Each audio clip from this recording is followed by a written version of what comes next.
नमस्कार। भारत बहुत जल्दी अपना चौथा परमाणु पनडुब्बी को लॉन्च करेगा। जी हाँ, अभी फिलहाल आप इस बात को जान लें कि भारत के पास ऑपरेशनली मतलब चालू अवस्था में दो परमाणु पनडुब्बियां हैं, जिसमें से एक है अरिहंत और दूसरा है अरिघात। ठीक है, और इन दोनों पनडुब्बियों में एक खासियत क्या है कि दोनों का नाम संस्कृत शब्द में है और दोनों का मतलब होता है शत्रु का विनाशक। जी हाँ, यहां पर इस बात को भी जाने कि जो तीसरी पनडुब्बी है, जो परमाणु पनडुब्बी है, जिसका नाम अभी रखा गया है अरिधमन, यह बाकायदा पूरे चालू अवस्था में तो आ चुका है, लेकिन अभी तक पूर्णतः कमीशन्ड नहीं हुआ, यानी नौसेना के बेड़े में शामिल नहीं हुआ।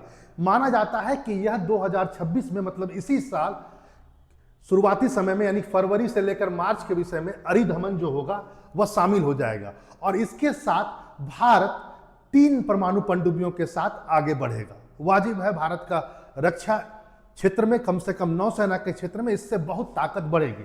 लेकिन यहां पर बात अरिधमन की नहीं, न अरिघात की, न अरिहंत की, क्योंकि अरिधमन लगभग अब शामिल होने के कगार पर है।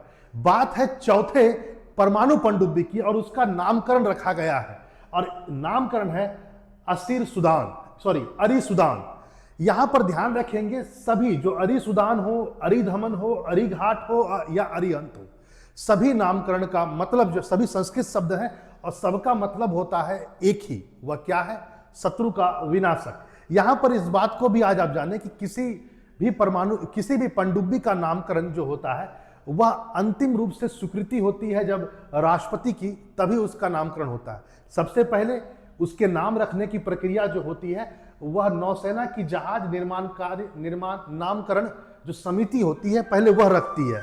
उसके बाद वह जाता है रक्षा मंत्रालय और जब रक्षा मंत्री उनका पुष्टि कर देते हैं नाम को, तब वह नाम जाता है राष्ट्रपति के पास और राष्ट्रपति की स्वीकृति के बाद ही उसका नामकरण सही अर्थों में रखा जाता है। तो न्यूज़ फिलहाल तो ये आ रहा है कि भारत ने अपने चौथे परमाणु पनडुब्बी, जिसको S4 स्टार कहा जा रहा है, उसका नाम रख दिया है और नाम है अरिसुदान। यहां पर इस बात को भी आप जानें, वह यह है कि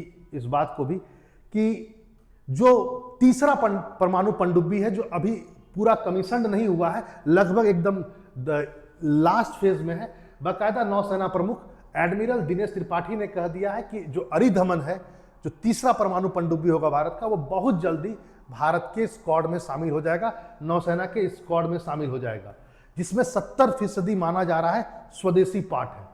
यहां पर इस बात को भी आज आप जाने, वह यह है कि भारत में सबसे पहले जो परमाणु पनडुब्बी जो कमीशन्ड किया गया था वो अरिहंत किया गया था। शुरुआत में जब उसका नामकरण नहीं हुआ था तो S2 रखा गया था। उसके बाद दूसरा परमाणु पनडुब्बी जो कमीशन्ड किया गया, ऑपरेशन लिया गया, शुरू किया गया, वो 2024 को किया गया। इसको पहले S3 कहा जा रहा था, बाद में नामकरण अरिघात हुआ। चौथा अभी तीसरा S4 जो है, ये अरिधमन, ये अभी कमीशन्ड नहीं हुआ है, बाकायदा ट्रायल अवस्था में है, ऑपरेशनल हो चुका है, लेकिन 2026 में हो जाएगा।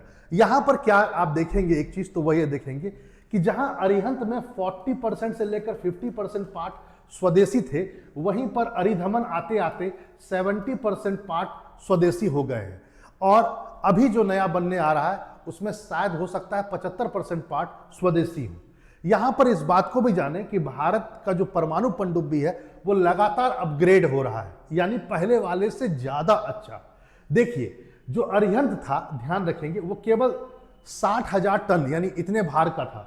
अरिघात भी लगभग 6,000 टन, वहीं अरिघात भी 6,000। लेकिन जब आप आते हैं अरिधमन, जो अभी अब आने वाला है और नौसेना के बेड़े में शामिल हो जाएगा, वह लगभग 7,000 टन का होगा। तो वाजिब बात है, इसका लेंथ जो है अरिधमन का, वह अरिहंत और अरिघात से ज्यादा है, यानी अरिहंत 111.6 मीटर का है, अरिघात भी लगभग उतना है। लेकिन यहां पर आप क्या देखेंगे अरिधमन का, तो माना जा रहा है इसका लेंथ जब पूरा हो जाएगा तो लगभग 130 मीटर हो जाएगा, जो काफी बड़ा है।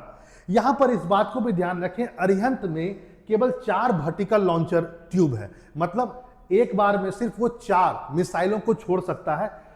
वहीं अरिघात भी 4 ही छोड़ सकता है, लेकिन जब आप अरिधमन में आएंगे तो इसका वर्टिकल लॉन्च जो है, ट्यूब जो है, मिसाइल लॉन्च, ये 8 है। और इसमें ध्यान रखने की बात यह है कि आप इस बात को भी समझें कि अरिहंत में जब आप देखेंगे तो केवल जो मिसाइल जो छोड़ा जाता है, मतलब उसमें जो पानी की जो मिसाइलें होती हैं, जो खासकर पनडुब्बी की मिसाइलें होती हैं, उसको टारपीडो कहा जाता है। तो अरिहंत का जो टारपीडो है यानी जो मिसाइल है उसको K-15 कहा जाता है। उसका रेंज माना जाता था केवल 750, लेकिन अरिघात और अरिधमन जो अब शामिल होगा वह 3050 किलोमीटर की रेंज वाला K4 मिसाइल इसमें होगा। और इस बात को भी आज आप जाने वह यह है कि जो अब आने वाला जो चौथा परमाणु पनडुब्बी है जो माना जा रहा है, जिसका नाम रख दिया गया है आज अरिसुदान, यह माना जाता है कि अरिधमन से भी एक स्टेप ऊपर होगा। निसंदेह यह बहुत बड़ी बात है। इसमें आप इस बात को भी जाने कि परमाणु पनडुब्बी आखिर भारत को क्यों जरूरी है।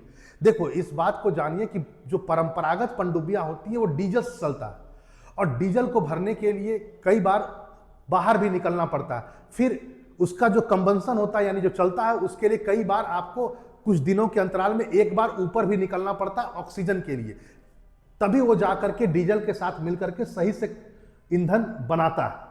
लेकिन जब आप परमाणु पनडुब्बी की जब बात करते हैं तो इस बात को आप जान लीजिए, परमाणु पनडुब्बी का मतलब सिर्फ ये नहीं होता है कि उस पनडुब्बी से आप परमाणु हथियार छोड़ सकते हैं। यह तो एकदम निश्चित है कि उस पनडुब्बी से आप परमाणु हथियार छोड़ सकते हैं, लेकिन जो सबसे बड़ी बात होती है वह यह होती है कि परमाणु पनडुब्बी कई दिनों तक समुद्र के अंदर रह सकती है, क्योंकि सभी के अंदर न्यूक्लियर भट्टी होता है, यानी परमाणु भट्टी होती है, यानी न्यूक्लियर रिएक्टर होता है, और वो वहीं से अपना बिजली पैदा करती है यानी ऊर्जा पैदा करता है, और उसको बार बार भरने के लिए या फ्यूल को भरने के लिए ऊपर नहीं आना होता है। इससे भारत की सुरक्षा बहुत तेजी से बढ़ती है और सुरक्षा चिंताएं भी भारत को दूर होती हैं, क्योंकि जिस हिसाब से चीन हिंद महासागर में अपने प्रेजेंस को बढ़ा रहा है, भारत के लिए बहुत जरूरी हो गया है कि परमाणु पनडुब्बियों की संख्या बढ़ाई जाए। इसके लिए मैं एक बात और भी कह दूं कि भारत सरकार ने 2025 में ही, बता देते हैं, वैसे तो बात 2024 के लास्ट में ही मोदी जी ने कहा था कि हम एक परमाणु पनडुब्बी की ऐसी सीरीज की शुरुआत करेंगे जिसमें 100% जो उपकरण होंगे वो सभी के सभी स्वदेशी होंगे। क्योंकि इस बात को भी आज आप जाने कि जो नया वाला परमाणु पनडुब्बी, इसका नामकरण सिर्फ अभी रखा गया है, वैसे इस बात को भी जान लीजिए ये अरिसुदान जो है ये बाकायदा 2025 अक्टूबर के महीने में ये चालू हो चुका है।